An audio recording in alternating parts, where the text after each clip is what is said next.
Bom dia ou boa tarde, queridos irmãos. Aqui é Jorge Campos. Há pouco mais de uma semana atrás, vimos estes terríveis ataques por uma organização radical terrorista em Paris. A ISIL, ou ISIS, como pessoas podem chamar de uma ou de outra maneira. O mundo virou outra esquina, digamos assim, para ficar um mundo ainda mais perigoso. A humanidade, de uma maneira geral, está cada vez mais e mais pecaminosa e cada vez mais e mais inspirada por Satanás. E é tão triste ver estas atitudes, queridos irmãos, e às vezes pode ser um bocado desencorajador por algumas pessoas. Os nossos países, irmãos, estão cheios de pecados. E por causa disso, Deus está a retirar as benções e as proteções das nossas nações.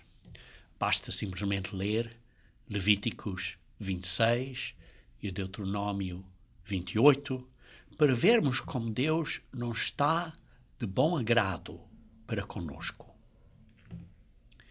Queridos irmãos, ao fim disto tudo, é um caso de causa e efeito.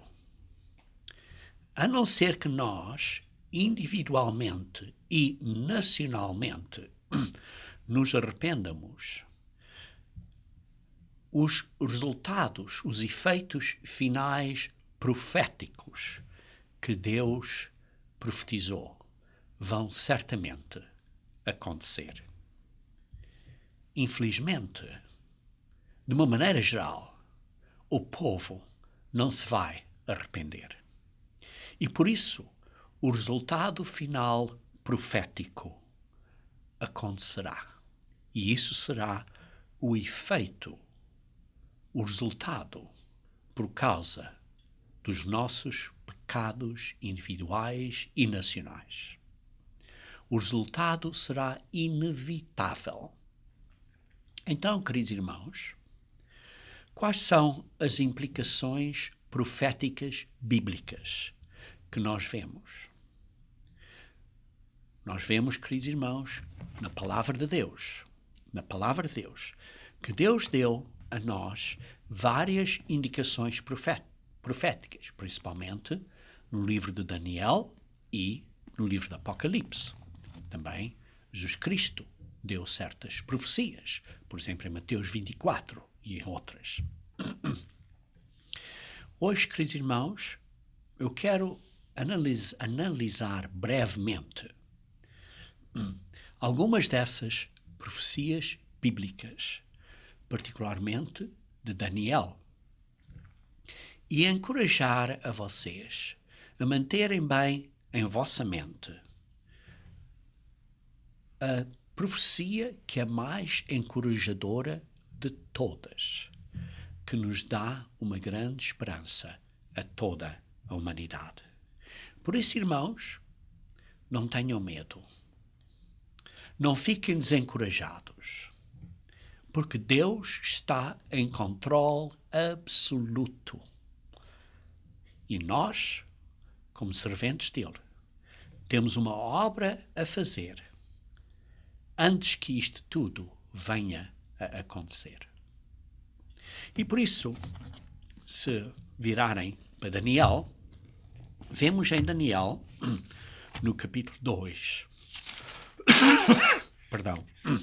vemos em Daniel, no capítulo 2, que Nabucodonosor teve um sonho que era uma grande estátua. E então, Deus revelou a Daniel o significado desse sonho, dessa grande estátua. E aí se vê o plano de Deus sobre as nações do que vai acontecer desde o período de Daniel até à vinda de Cristo. Vê-se aí uma sucessão pré-ordenada de poderes mundiais que dominarão e afetarão o Oriente Médio, isto é, dominarão e afetarão o povo judaico, que era o povo que ainda existia durante esse período, durante a dispersão da Babilônia, e descreve basicamente essa grande estátua 4 reinos gentios mundiais até à vinda de Cristo. Estes reinos gentios mundiais são basicamente a Babilônia, o reino Medo-Persa, o reino grego e o reino romano. Babilônia, Medo-Pérsia, grego e romano. E este último, o romano, teve, digamos assim, várias ressurreições, digamos assim, a restauração do Império Sagrado Romano. Depois vemos, um bocadinho mais adiante, em Daniel 7, que descreve um bocadinho em mais detalhe a explicação desta grande estátua. E depois, em Daniel 8 a Daniel 11, vemos uma descrição em grande detalhe de desenvolvimentos desde o reino persa, através do reino grego, até o reino romano. Isto é, do segundo, através do terceiro, até ao quarto reino gentio mundial, que afetará o Oriente Médio. E então vê-se aí, em Daniel 8, inicialmente, que dá, digamos assim, uma grande perspectiva, em geral, dessa transição desses reinos. E por isso aí vemos e temos confiança que Deus está em completo controle. Vejam comigo, se faz favor, em Daniel 8, versículo 3. Então levantei os olhos e eis que vi diante do rio estava um carneiro. Isto representa o reino Medo-Persa, o qual tinha 2 chifres, e os 2 chifres eram altos, mas um mais alto que o outro, e o mais alto subiu por último. Era o Médio e o Persa, 2 chifres. E o da Pérsia foi o último que veio ao fim. Vejam, por exemplo, no versículo 5 de Daniel 8. Estando eu observando, eis que um bode, agora vê-se aqui um bode, vindo do ocidente. Isto representa a Grécia. Vemos historicamente que isto representava a Grécia. Sobre toda a terra, mas sem tocar-os no chão. Isto era o Alexandre o Grande. Foi uma coisa muito rápida, que praticamente como se nem tocasse no chão. Foi assim tão rápido. Este bode tinha um chifre notável entre os olhos. Era um líder notável, que era Alexandre o Grande. Então, vamos continuar a ler no versículo 8. O bode se engrandeceu sobremaneira, e na sua força quebrou-se-lhe o grande chifre. Sabemos que o Alexandre o Grande morreu, ainda como jovem, digamos assim, com 33 anos de idade, no ano 323 antes de Cristo. E em seu lugar saíram 4 chifres notáveis. Em seu lugar vieram 4 líderes, 4 generais dele, para os 4 ventos do céu. Isto é, para um para o norte, para o sul, um outro para o oriente e outro para o ocidente. Vê-se assim, por isso, que o reino de Alexandre o Grande se sucedeu por 4 reinos e vê-se, historicamente, que os 2 principais foram o reino do norte e o reino do sul. O norte depois vê-se que se tornou, ficou o principal desses, e que esse depois foi tomado por Roma.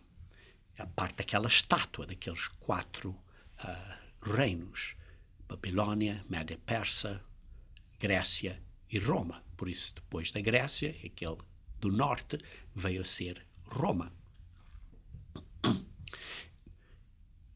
Mas é importante, neste momento, também pensarmos e considerarmos o Reino do Sul.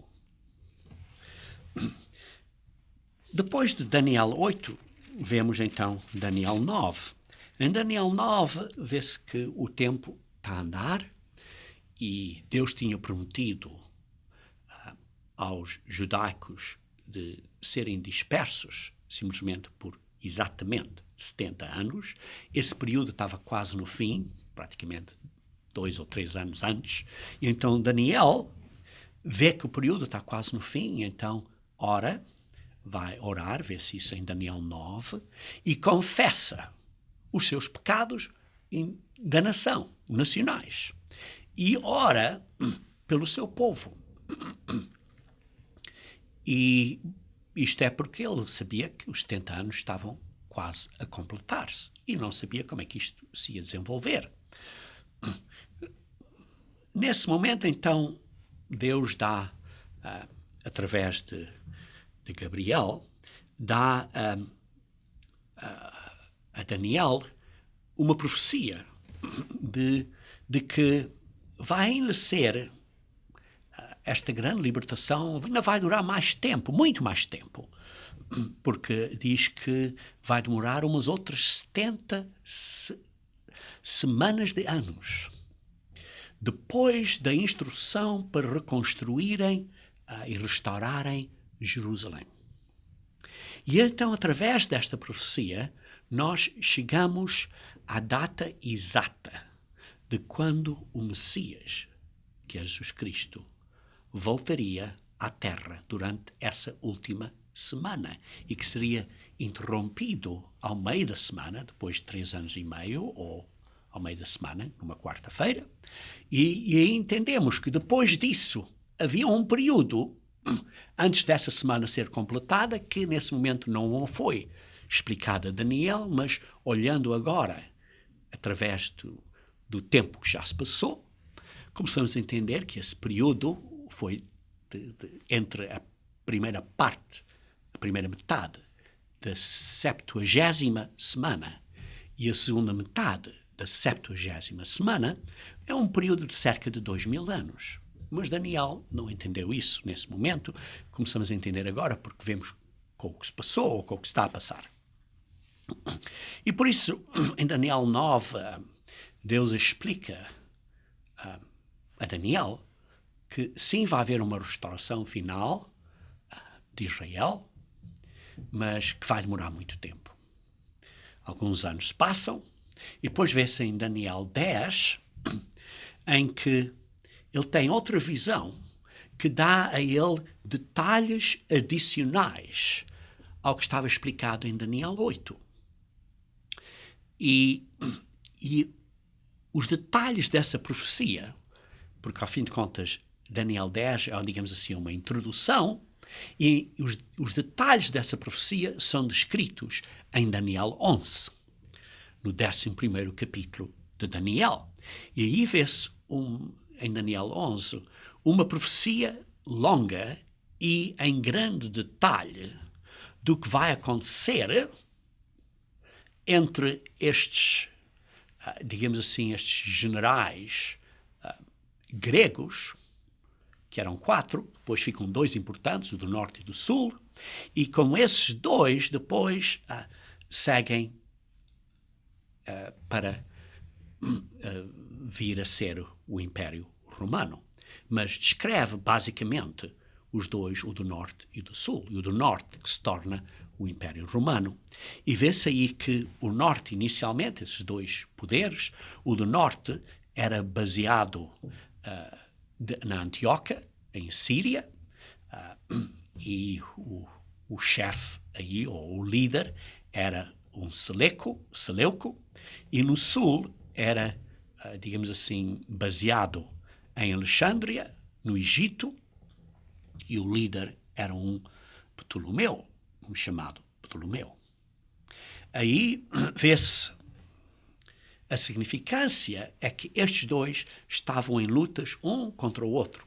o norte contra o sul contra o norte e o norte contra o sul. E sempre que iam da Síria para o Egito ou do Egito para a Síria, passavam pela área judaica. E por isso a área judaica, a nação judaica, estava no meio e era afetada por isto. Este ponto histórico, temos um guia de estudo, o Oriente Médio na profecia bíblica. Este ponto histórico é descrevido em grande detalhe nas páginas 23 a 28 desta profecia de Daniel 11. Está claro, eu não vou agora a detalhar versículo por versículo, mas estão descritos neste guia de estudo bíblico esses versículos de Daniel 11 nas páginas 23 a 28 deste guia de estudo, que seria um bom guia de estudo para vocês usarem para estudar a Bíblia com a ajuda dele. Em Daniel 11, versículo 31, então vamos virar para Daniel 11, versículo 31, e podem pôr uma marcazinha aí, ou uma marca, porque vamos voltar a esta secção mais adiante. No versículo 31 diz assim, dele sairão forças que profanarão o santuário, a fortaleza nossa, e tirarão o sacrifício diário, estabelecendo a abominação desoladora. Isto vê-se então que este reino do norte terá um líder, que historicamente veio a ser o Antíoco Epifânio, no ano de 168 a.C., à volta de 16 de dezembro, e então essa ação da abominação de desolação acabou, ou tiraram o sacrifício diário, estabelecendo, por isso, esta abominação desoladora. Isso também está num sumário descrito em Daniel 8, mas, como estou a dizer, em Daniel 11 descreve isto em maior detalhe. E também Jesus Cristo profetizou que aconteceria de novo, porque disse em Mateus 24:15 que quando vires a abominação desoladora, pouco antes do tempo do fim, já sabem que o tempo está a acontecer. Vamos ver Mateus 24:15 um bocadinho mais adiante, por isso não precisam de virar agora a esse ponto. Mas, continuando no versículo 32, diz assim, aos violadores da aliança, ele, com lisonjas, perverterá, mas o povo que conhece ao seu Deus se tornará forte e ativo. É uma referência, digamos assim, aos macabeus, que rejeitaram e que se revoltaram contra essa situação. E continuando no versículo 33 a 34, diz assim, os sábios entre o povo ensinarão a muitos, todavia cairão pela espada e pelo fogo, pelo cativeiro e pelo roubo por algum tempo. Ao caírem eles, serão ajudados com pequeno socorro, mas muitos se juntarão a eles com lisonjas. Por isso é uma descrição acerca do período dos macabeus, mas tem, digamos assim, uma indicação, possivelmente em duplo, que representa a era da Igreja de Deus no Novo Testamento também. E depois vê-se no versículo 35 digamos assim, uma indicação também dupla, não só do período dos macabeus, mas também do tempo da Igreja do Novo Testamento, referindo-se, digamos assim, a uma apostasia, uma perseguição, principalmente durante a Idade Média, até ao tempo do fim. Vejam aqui versículo 35. Alguns dos sábios cairão para serem provados, purificados e embranquecidos até ao tempo do fim, porque se dará ainda no tempo determinado. Depois do versículo 36 a 39, fala acerca deste rei do norte, que sabemos que é Roma, que é o imperador romano, que se tornou como um deus, que não tinha respeito aos deuses antigos, era um deus novo. Esta adoração do imperador romano. E vejam aqui no versículo 36, 39 diz assim: este rei fará segundo a sua vontade e se levantará e se engrandecerá sobre todo Deus, contra o Deus dos deuses, falará coisas incríveis e será próspero até que se cumpra a indignação, porque aquilo que está determinado será feito. Não terá respeito aos deuses de seus pais, nem ao desejo de mulheres, nem a qualquer deus, sobre tudo se engrandecerá. Está aqui a falar de deuses, que este imperador se engrandecerá acima de todos os outros deuses, digamos assim. Porque, sobretudo, se engrandecerá, mas em lugar dos deuses, honrará o Deus das fortalezas. Um Deus que seus pais não conheceram, honrará com ouro, com prata, com pedras preciosas e coisas agradáveis. Com o auxílio de um Deus estranho, agirá contra as poderosas fortalezas, e aos que o reconhecerem, multiplicar-se-lhe-á a honra e fá-los a reinar sobre muitos e lhes repartirá a terra por prémio. Vê-se assim, por isso, este Império Romano, que é a restauração do Império Romano Sagrado, e vê-se este desenvolvimento, mas tem um antitipo da futura besta, que também será adorada. Tem este antitipo da futura besta. E depois continua no no versículo 40, diz assim: no tempo do fim, o rei do sul lutará com ele. Isto é, contra o rei do norte. No tempo do fim, o rei do sul lutará contra o rei do norte, que sabemos agora que é Roma. E a história, por isso, vê-se aqui que salta para o tempo do fim. Porque diz assim, no tempo do fim. Agora salta até o tempo do fim. Porquê? Porque o período enquanto Israel como uma nação existia, deixou de existir, e depois salta para um período quando a nação de Israel existe de novo, que tem existido agora desde 1948. E por isso a nação de Israel, como sabe foi restabelecida nessa área. Por isso, isto, digamos assim, que isso é um caso profético que tinha que acontecer. E por isso fala acerca desta luta do rei do sul contra o rei do norte.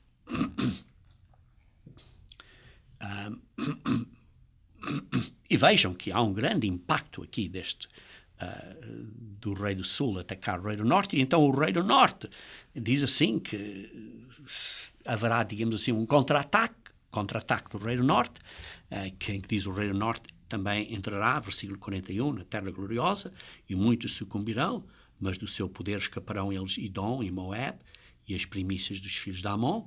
Mas, por outro lado, estenderá a mão também agora as terras, e a terra do Egito não escapará. Apoderar-se-á dos tesouros de ouro, de prata e todas as coisas preciosas do Egito.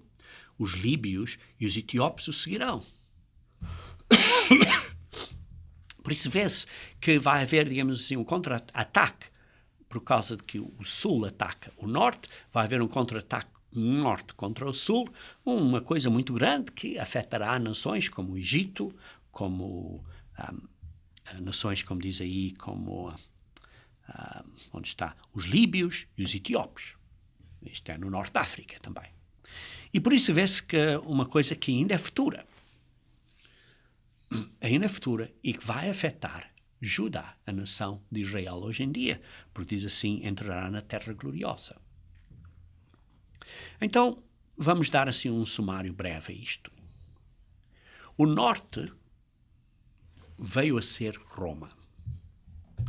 Voltando, pensando de novo àquela estátua com os 4 reinos, Babilônia, Medo-Persa, Grécia e Roma. O norte veio a ser Roma. Essa Roma será, ao fim de contas, quando, através das várias ressurreições, terá a parte final desse Roma, serão os pés dessa estátua, com 10 dedos.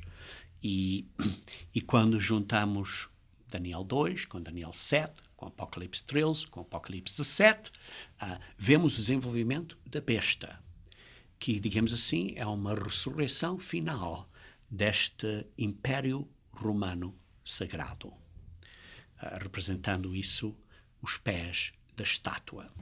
Neste guia de estudo que mencionei um bocadinho adiante, temos outros guias de estudo que descrevem isso também, mas, por exemplo, nas páginas 70 e 71 descrevem essa estátua e quem representa essa estátua e esses 10 dedos do pé. Por isso é o norte. Mas quem é o sul? Ora, vimos que o sul é focado à volta do Egito, principalmente Alessandria. E por isso precisamos de entender a história e o pensamento do povo desta região. O povo desta região é basicamente árabes, do nível arábico. E basicamente são os filhos de Ismael, filhos de Abraão, filhos de Ismael. E lemos em Gênesis 17:20 que também se vão tornar uma grande nação. Isto também está detalhado em grande detalhe, como isto vai acontecer neste guia de estudo nosso, que descreve isto em grande detalhe. Este guia tem digamos assim, umas 90 e tal páginas, por isso descreve isto em grande detalhe. Mas o que aconteceu com o povo árabe é que o povo árabe, de uma maneira geral, teve uma relativa obscuridade até ao sétimo século, quando o Islão, a religião islã, apareceu. Isso foi cerca do ano 610 depois de Cristo, isto é o sétimo século desta era. Aí os muçulmanos dizem que Gabriel apareceu a Maomé. Depois Maomé morreu, uns 22 anos depois, e só tinha uma filha, uma certa Fátima. Todos os descendentes dele traçam a sua ascendência através de Fátima, desta filha dele. O seu marido, o marido desta senhora Fátima, era um primo de primeiro grau e filho adotivo de Maomé. O nome dele era Ali ibn Abi Talib. Aqui se vê a primeira, digamos assim, o início da divisão entre os muçulmanos na religião islã por causa da sucessão. Quem é que tem o direito de sucessão? Uma vez mais, o que a Bíblia diz é o poder, o desejo, a ganância do poder e de ter coisas para um próprio, esta ganância, e ver se isto é a causa. Ora, alguns diziam que a sucessão devia de ser através do parente de sangue mais próximo. E por isso muitos pensavam que Ali, este marido de Fátima, o Ali, devia de ser o sucessor. E por isso começaram o que chamavam o Partido de Ali, o que em arábico diz Shiat Ali, ou o que chamamos hoje em dia os xiitas. É aqueles que acreditam que a sucessão devia de ser através de Ali, o marido de Fátima. Mas a maioria dos muçulmanos pensavam e pensam que a sucessão devia de ser através de um rico comerciante de tecido de Meca, um certo Abu Bakr, que foi um dos primeiros conversos de Maomé e que ele recebeu uma grande autoridade sobre funções seculares, políticas e administrativas. E por isso ele foi reconhecido por uma grande maioria das pessoas como o sucessor ao mensageiro de Deus. Isto é o sucessor a Maomé, e este sucessor ao mensageiro de Deus, em arábico, quer dizer Califa Rasul Allah. Quer dizer, ele seria o chefe de Estado em países governados muçulmanos,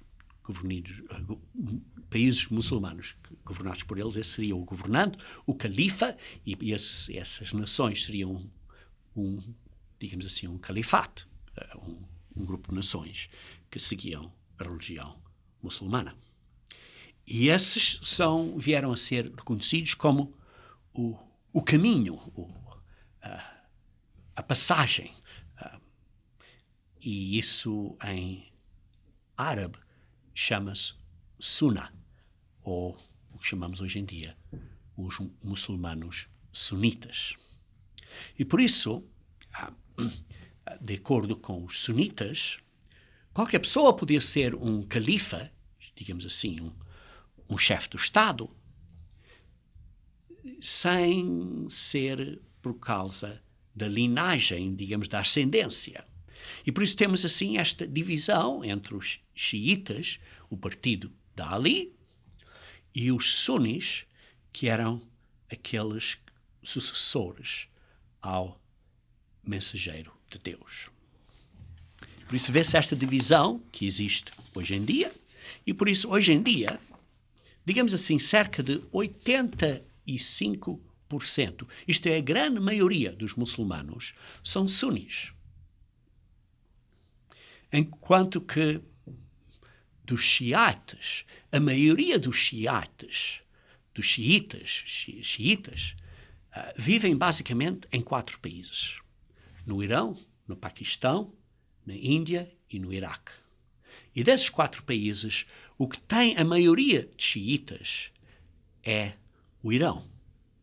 O Irão tem basicamente 80% xiitas. Os outros 3 países, o Paquistão, a Índia e o Iraque, têm entre sunis e xiitas, digamos assim, 50-50.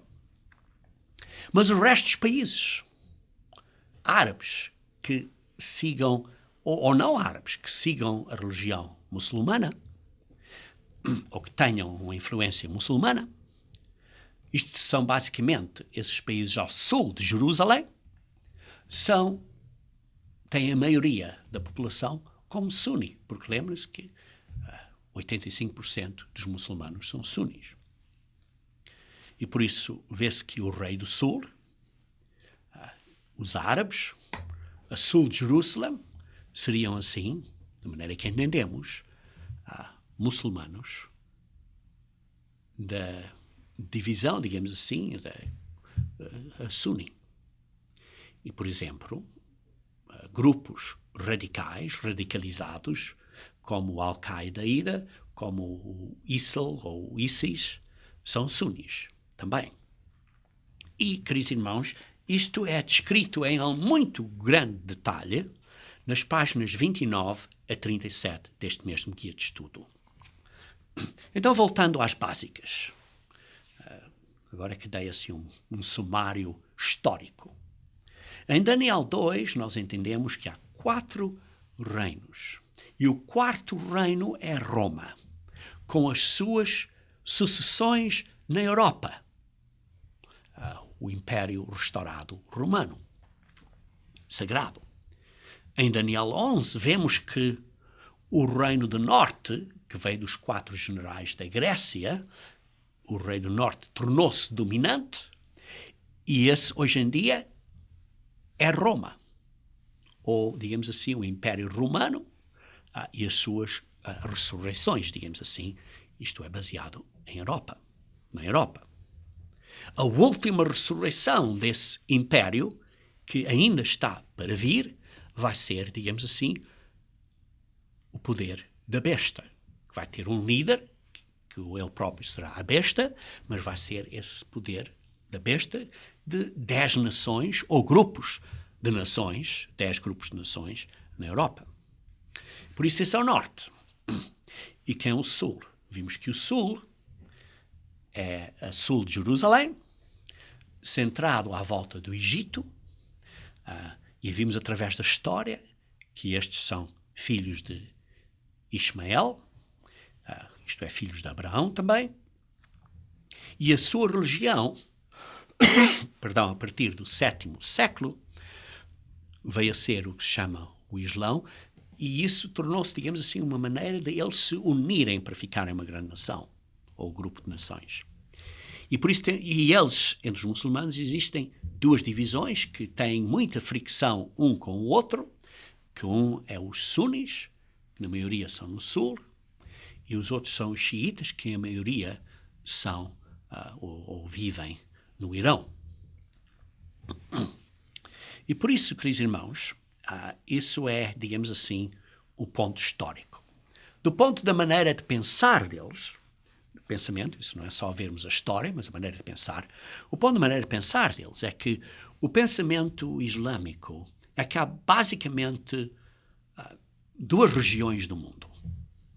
Uma região do mundo é o mundo de pessoas que acreditam no Islão, ou, digamos assim, os crentes.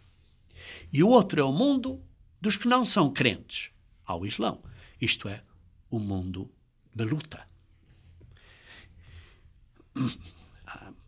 E por isso há esta luta, e o outro pensamento deles é que, um pensamento, uma crença básica, é que o Islão tem que se tornar a religião dominadora ou dominante à volta do mundo. E assim, o sonho dos árabes é a sua unificação, e o veículo dessa unificação é a religião do Islã. E isso seria, como eles entendem, através do Messias deles, que chamam o Mahdi.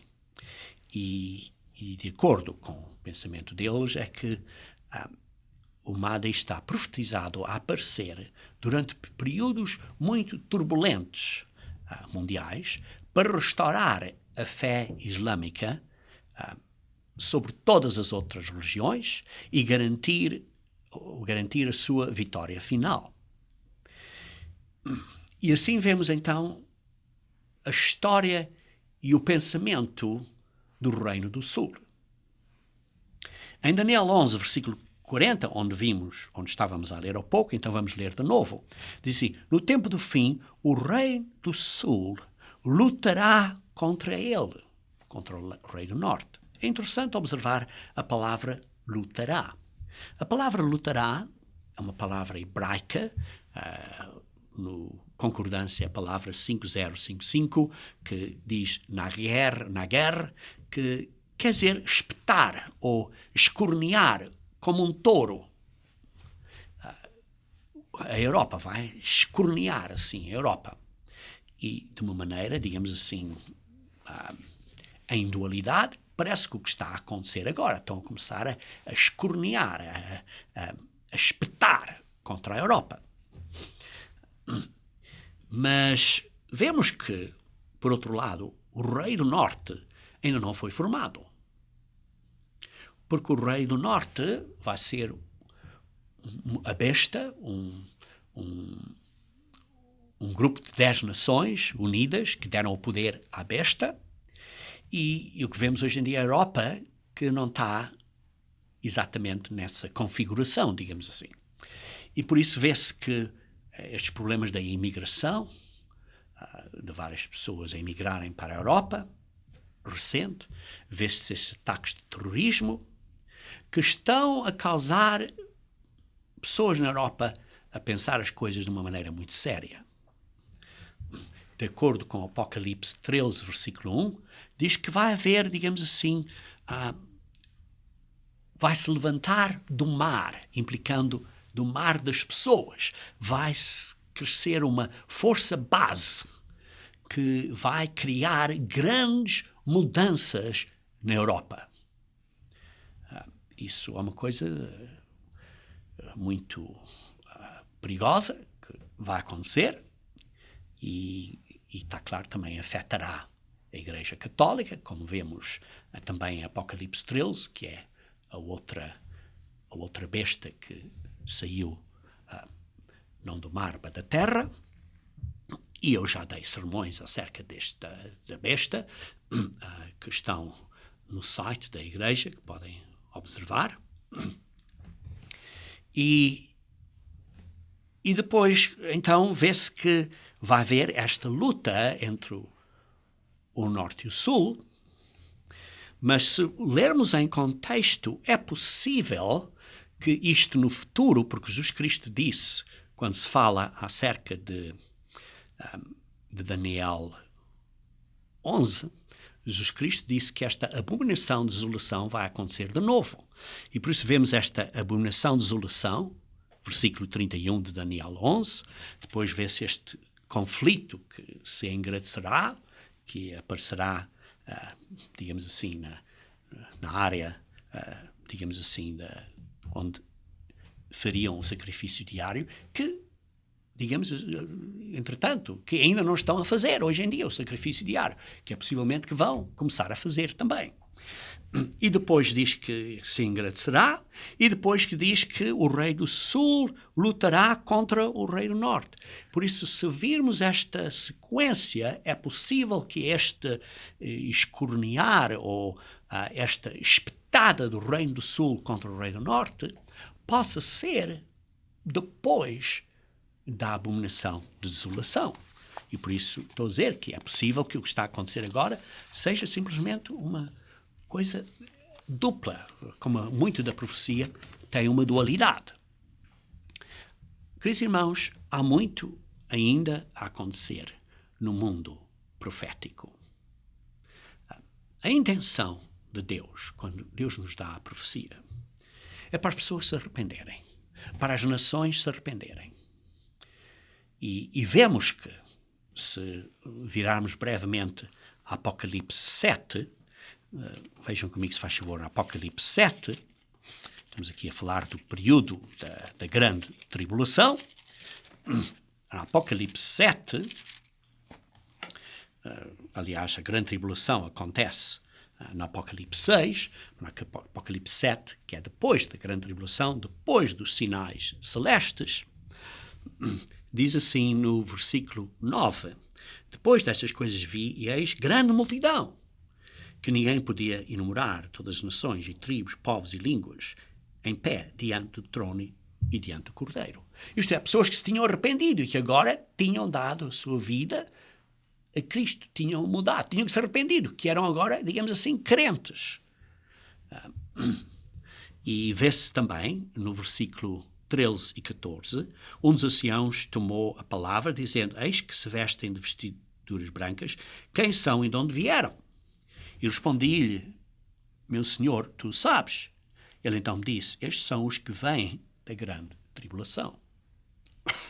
Lavaram as suas vestiduras e as alvejaram no sangue do Cordeiro. Isto é, se arrependeram, comprometeram a obedecer a Deus, fizeram um batismo e estão arrependidas agora.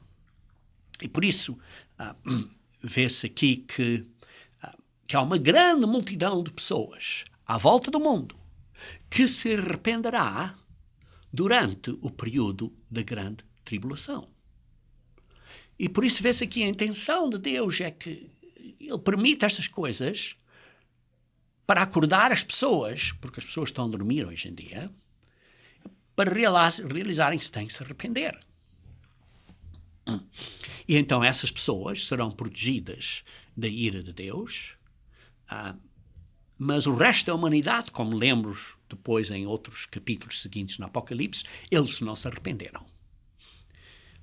Por isso, queridos irmãos, nós temos que manter os nossos olhos abertos, esperar por Deus, orar por arrependimento, nosso arrependimento individual, confessar os nossos pecados e orar para arrependimento individual, e não só os nossos pecados individuais, mas os nossos pecados nacionais, e pedir este arrependimento nacional em grande quantidade de pessoas, uma grande multidão de pessoas, para que haja, digamos assim, uma mudança de coração. Isto é parte da nossa obra que temos que fazer. Temos que pregar o Evangelho para as pessoas verem que precisam de se arrepender, para algum dia se poderem arrepender. E por isso vamos então agora ver um pouco de Mateus 24, que é a profecia de Jesus Cristo acerca deste período. Mateus 24. Vamos começar a ler no versículo 10.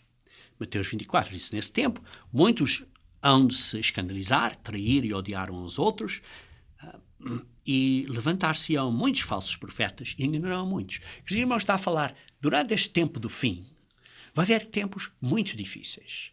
Vai haver muitos mentirosos, vai haver muitos falsos profetas, vão fazer muitos milagres e vão enganar muitas pessoas. Precisamos ter cuidado, queridos irmãos, que não sejamos enganados. Não podemos estar envolvidos nesta politiquice que vai acontecer por causa destas ideias e destes falsos profetas. Versículo 12. E por se multiplicar a iniquidade, as pessoas dizem e fazem coisas pecaminosas, o amor se esfriará de quase todos.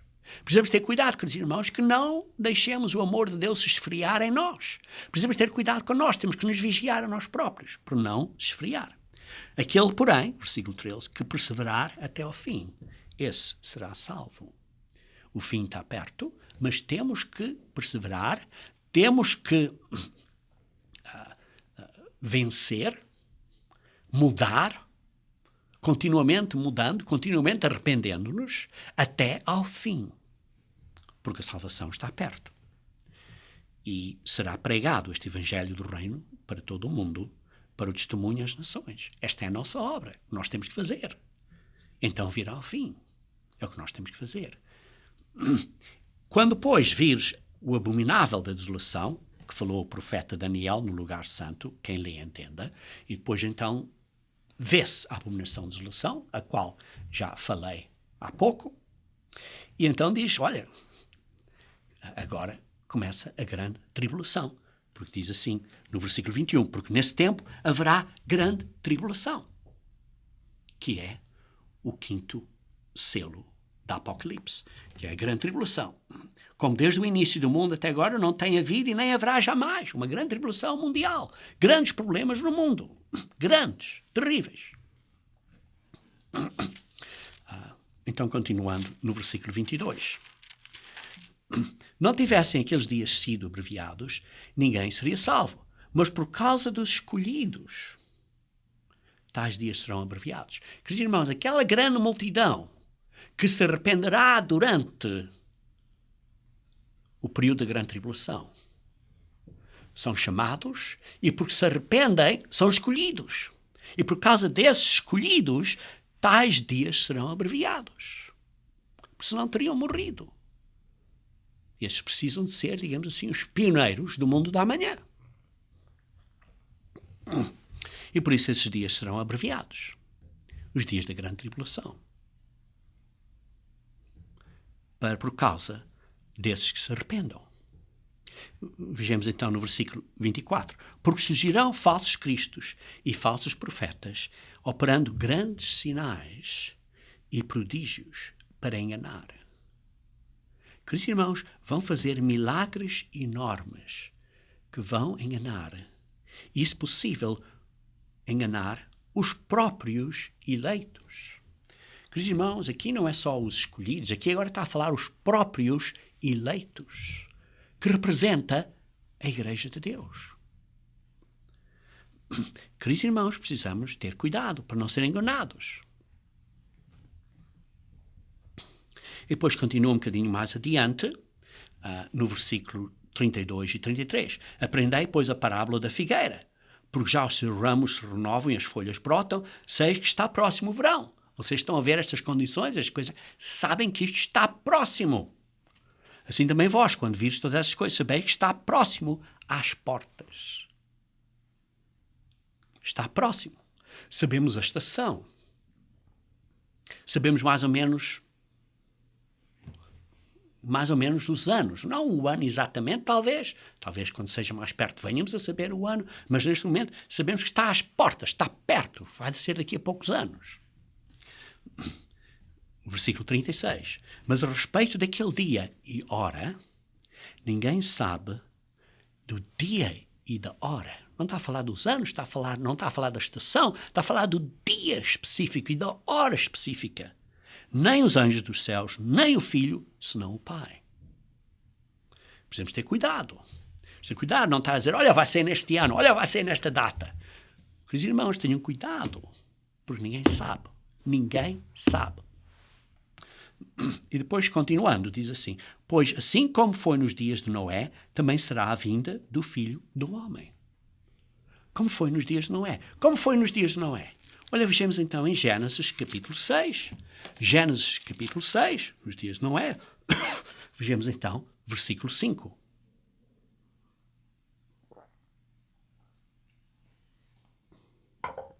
Gênesis 6, versículo 5. Viu o Senhor que a maldade do homem se havia multiplicado. Queridos irmãos, é o que vemos hoje. É o que vemos hoje em dia na televisão. A maldade do homem se multiplicou na terra e que era continuamente mau todo o desígnio do seu coração. Queridos irmãos, isto é exatamente o que está a acontecer. E agora, por causa destes acontecimentos, do que aconteceu em Paris e de um avião ter sido derrubado do ar, um avião russo, e essas coisas que estão a acontecer, e o terrorismo, vê-se estas mentes cada vez mais maldosas. A maldade do homem multiplicando-se. Um pensamento, digamos assim, com mentes demónicas. Com mentes demónicas. E por isso sabemos que, a não ser que Cristo venha, não há outra solução. Não há outra solução. E por isso lemos em Ezequiel, capítulo 34. Ezequiel, capítulo 34. Uma outra grande profecia. Ezequiel, capítulo 34. Vamos começar a ler do versículo 11. Diz assim, porque assim diz o Senhor Deus, eis que eu mesmo procurarei as minhas ovelhas e as buscarei. O nosso Deus, Ele próprio, aquele que nos criou, que era o Verbo, que veio a ser Jesus Cristo, o Filho de Deus, o Cordeiro de Deus, diz assim, como pastor busca o seu rebanho, o nosso pastor, que é Jesus Cristo, como pastor busca o seu rebanho no dia em que encontra ovelhas dispersas, assim buscarei as minhas ovelhas, livrá-las-ei de todos os lugares para onde foram espalhadas no dia de nuvens e de escuridão. Queridos irmãos, estamos à beira de dias de nuvens e escuridão espiritual. Tirá-las-ei dos povos e as congregarei dos diversos países. Estas pessoas que se arrependeram, esta grande multidão, diz que tirá-las-ei dos povos e diversos países e as introduzirei na sua terra, apacentá-las-ei nos montes de Israel, junto às correntes e em todos os lugares habitados da terra. Apacentá-las-ei de bons pastores e nos altos montes de Israel será a sua pastagem. Deitar-se-ão ali em boa pastagem e terão pastos bons nos montes de Israel. Eu mesmo, o nosso Senhor Deus, o nosso Criador, o nosso Salvador, apacentarei as minhas ovelhas e as farei repousar, diz o Senhor Deus. A perdida, aquela que estava perdida, buscarei. A desgarrada tornarei a trazer. A quebrada ligarei e a enferma fortalecerei. Mas a gorda e a forte destruirei. Apacentá-las-ei com justiça. Queridos irmãos, esta é a esperança que temos. Esta é a única esperança que temos. Vejam, por exemplo, em Isaías, capítulo 60. Isaías, capítulo 60. Vamos ler versículo 18. 60, versículo 18. Nunca mais se ouvirá de violência na tua terra. Nunca mais se ouvirá de violência. Queridos irmãos, o que vemos agora é violência. E quando Jesus Cristo vier, nunca mais se ouvirá de violência na tua terra, de desolação ou ruínas nos teus limites. Mas aos teus muros chamarás salvação e às tuas portas louvor. Queridos irmãos, mas que beleza quando Jesus Cristo voltar, vier para a terra e trazer paz à terra. Mas que beleza, é a única profecia de grande esperança que temos, a vinda de Jesus Cristo. para estabelecer paz, para nos salvar, não salvar só individualmente, para salvar as nossas nações, os nossos países, os nossos irmãos, os nossos filhos, os nossos netos, os nossos pais e primos. É a única esperança que temos, queridos irmãos. É a única esperança que temos. Queridos irmãos, sim, o rei do sul lutará contra o rei do norte. Mas Deus está no seu trono. E ele vingará. Ele trará paz à terra. Esperem por ele. Deus tem, digamos assim, as notícias mais positivas, mais excitantes, mais maravilhosas do futuro para você e para mim. Essa é a boa nova que você precisa de ouvir. Que Deus vai salvar o mundo. E por isso, queridos irmãos, nós temos uma obra a fazer agora. Como lemos em Mateus 24:14, temos que pregar a boa nova do reino de Deus. Uma boa nova que precisamos nos arrepender e a boa nova que Jesus Cristo voltará a estabelecer o reino de Deus na terra. Venha o seu reino, venha a sua vontade, assim seja feita na terra como é no céu. E precisamos, além de preparar, ou digamos assim, além de pregar o Evangelho, precisamos de preparar um povo. E por isso precisamos de orar pelo arrependimento. E aquele povo que se arrependa, precisamos de os ajudar a prepararem-se para o mundo da manhã.